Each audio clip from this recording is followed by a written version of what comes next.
इनकी दोस्ती से नई कहानियां जन्म लेती हैं, जैसे कि एक मजेदार साहसिक कहानी जहां वे मिलकर बाधाओं को पार करते हैं। घोड़ा ताकत और वफादारी का प्रतीक है, जबकि बिल्ली शरारत और बुद्धिमानी की। जब ये दोनों पात्र एक साथ आते हैं तो कहानियां और भी दिलचस्प और शिक्षाप्रद बन जाती हैं। यहाँ 10 प्रॉम्प्ट्स हैं।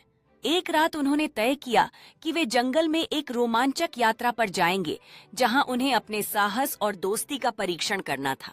जंगल में घोड़े ने एक बड़ा गड्ढा पार किया और बिल्ली ने अपनी चतुराई से उन्हें सही रास्ता दिखाया, जिससे उनकी मित्रता और भी गहरी हुई। जब अचानक बारिश शुरू हुई तो घोड़े ने बिल्ली को अपने शरीर के नीचे छिपा लिया, दिखाते हुए कि वफादारी का क्या मतलब होता है। जब बारिश ने रुकी तो उन्होंने अपनी यात्रा का जश्न मनाने का फैसला किया और प्रकृति की सुंदरता में खेलने लगे। जब उन्होंने अपनी यात्रा के बारे में सोचा तो दोनों ने महसूस किया कि वे केवल साथी नहीं बल्कि सच्चे दोस्त बन गए हैं। सूर्यास्त के समय वे एक साथ खड़े रहे और अपने अद्भुत साहसिक कार्यों को देखकर मुस्कुराए, यह समझते हुए कि हर पल कीमती है। घर की ओर लौटते हुए उन्होंने अपनी यात्रा के बारे में बात की और सोचा कि अगली बार किस तरह के साहसिक कार्य करेंगे।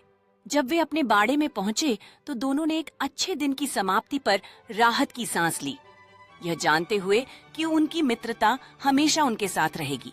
रात की शांति में उन्होंने एक दूसरे के करीब सोने का फैसला किया। सुरक्षित